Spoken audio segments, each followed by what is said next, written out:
Bismillahirrahmanirrahim. Assalamualaikum warahmatullahi wabarakatuh. Jumpa lagi dengan channel Pelatih Kampung.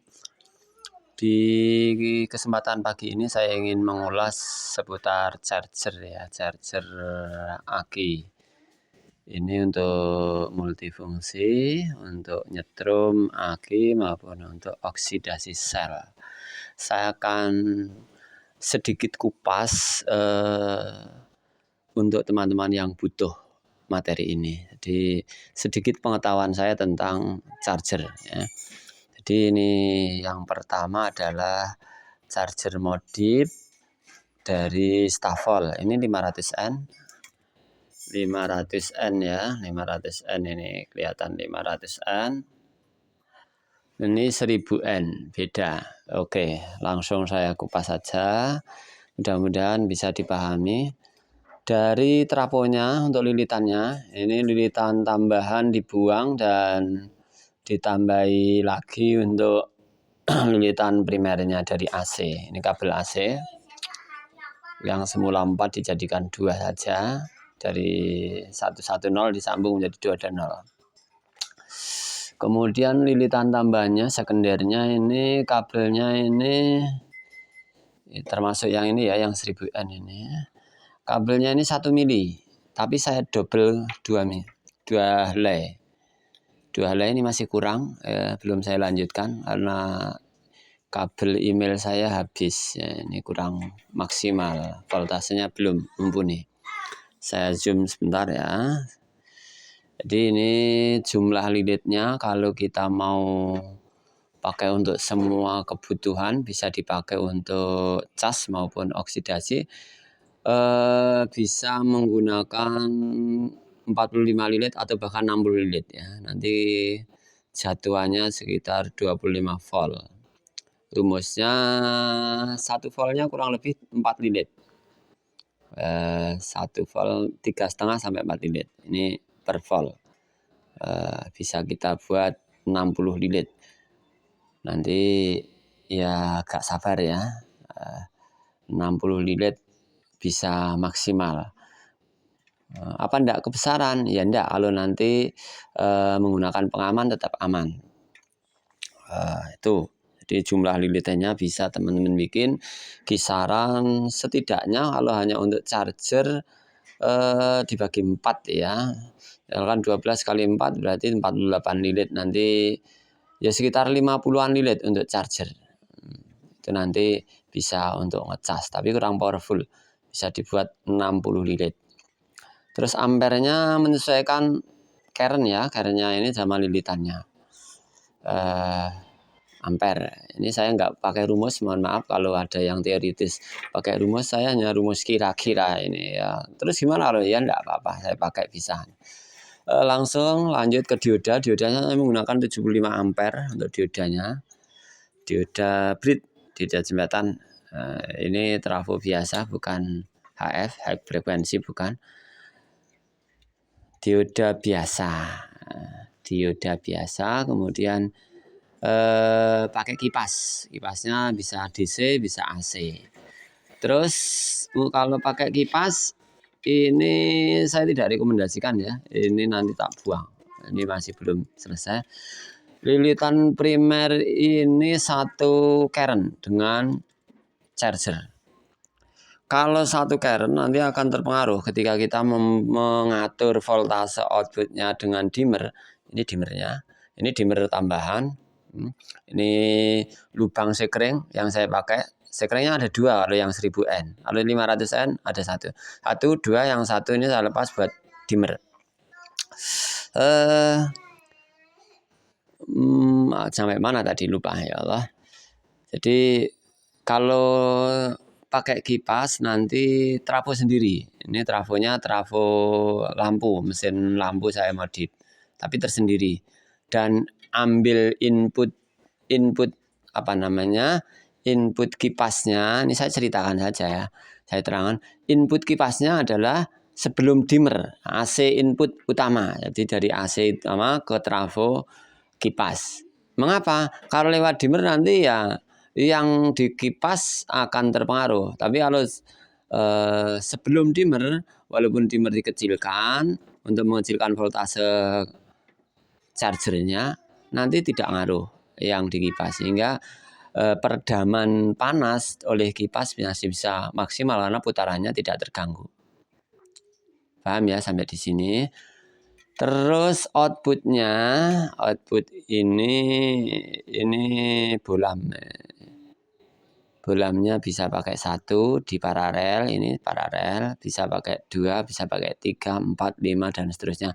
Enggak pakai juga sebenarnya aman kalau kita pakai dimmer. Kalau kita pakai dimmer aman. Hanya akan sangat-sangat aman lagi pakai ini. Pakai bolam. Tergantung ampernya kita bikin berapa. Termasuk ampere meter ya. Ini menggunakan ampere meter sebagai kontrol berapa sih arus yang masuk ke pengecasan. Jadi tidak kira-kira trafoku 10 ampere ya Mas, berarti 10 ampere. Enggak jaminan ya, enggak jaminan 10 ampere 20 ampere trafone kemudian arus masuk segitu, enggak jaminan. Tapi harus pakai monitor. Nah ini pakai monitor, ini saya pakai kondisional aja, tak atur segini berapa ampere itu. Pakai voltase digital juga, ini bisa kita pakai untuk memantau ya, berapa ini. Sebelum saya caskan ke beban, aki yang dicas, nanti sudah tertera. Ini ada 25 volt, ada 30 volt. Itu ya, jadi dipasang bisa, nggak dipasang juga nggak apa-apa. Artinya kalau memang belum ada, sudah bisa dimulai. Ini sekali lagi juga sama, ada paralelnya 1, 2, 3. Apalagi, udah ini. Jadi ampere meter 1 jalur yang diputus, yang jalur plus saja di seri di salah satu output. Di seri salah satu output, bukan paralel ya. Kene positif, kene negatif, nanti konslet. Karena ini satu paralel. Ya dulu saya gitu, nggak paham. Sini tak kasih positif, sini tak kasih negatif, lihat. Nah, konslet bongkar ternyata ini hanya lilitan untuk menggerakkan ini.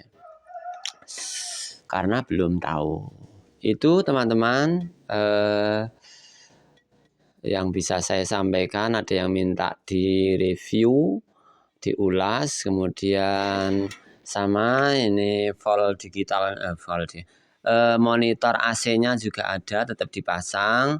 Lalu ini saya pasangnya setelah dimmer. Yang ini juga setelah dimmer ya. Ini setelah dimmer untuk apa? Untuk mantau. Udah turun, naik, segini. Nah, jadi kita bisa enjoy, bisa bikin ampere kalau kerennya memungkinkan semau-mau.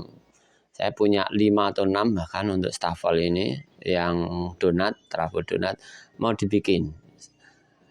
Selain trafo kayak begini ya, trafo lampu yang dimodif seperti ini untuk kipas sangat nyaman. Kalau untuk charger harus yang cari gede, mesin yang 07 atau bahkan 09 dan trafonya yang besar powerful. Itu saja teman-teman, mudah-mudahan bermanfaat, berantakan untuk meja kerjanya seperti ini ya. Ini untuk kegiatan pengecasan aki sebatas yang saya tahu. Itu saja untuk teman-teman yang lebih tahu ya, mohon maaf kalau ada keliruan. Intinya dicoba, nggak takut gagal, nggak takut salah. Kalau salah ya diulang lagi, gagal ya dicoba lagi. Tanya sekali lagi saya sampaikan. Jangan ya harus tahu diri. Tanya itu ya ngonwayah istilahnya. Ini yang ditanya sibuk enggak, pas sibuk enggak. Kalau pas longgar bisa. Kalau udah jawab 3 kali 4 kali call itu kalau jam-jam kerja ya sering sibuknya mengganggu. Namanya mengganggu itu kan tidak ada ikatan apa-apa, mengganggu ya kan enggak nyaman. Terus itu ya kalau terus melakukan seperti itu ya diblokir. Saya sudah 3 atau 4 nomor yang saya blokir ya. Karena enggak sabaran yang tanya, dijelaskan 1, 2, 3, makan waktu ya 10 sampai 15 menit. pas waktu sibuk kita nggak mikir itu ya. Kalau orang nyaman-nyamanan ya nanti longgar, ditanya lagi atau disambung lagi nyaman gitu. Itu saja teman-teman, bukan pelit ilmu, bukan, tapi agar kita ini punya adab, punya etika ya. Punya etika, oh ini tanya, biar nyaman kita bersahabat di online, di offline ketemu, saling apa ya namanya, sudah ada kedekatan. Jadi tidak ada pembulian, baik bully di tingkatnya netizen yang begini-begini ya enggak apa-apa sebenarnya, siap-siap saja. Kita intinya niat baik, moga-moga mendapatkan respon yang baik. Kalau respon yang kurang baik ya enggak apa-apa. Itu mandar teko ngendi-endi curhatan. Mohon maaf, semoga Allah memberikan kesehatan kepada kita semuanya, kesuksesan dan manfaatan yang maksimal, kebarokahan. Demikian aku qauli hada, astaghfirullahaladzim, subhanakallahumma wa bihamdika, asyhadu an la ilaha illa anta, astaghfiruka wa atubu ilaik. Assalamualaikum warahmatullahi wabarakatuh.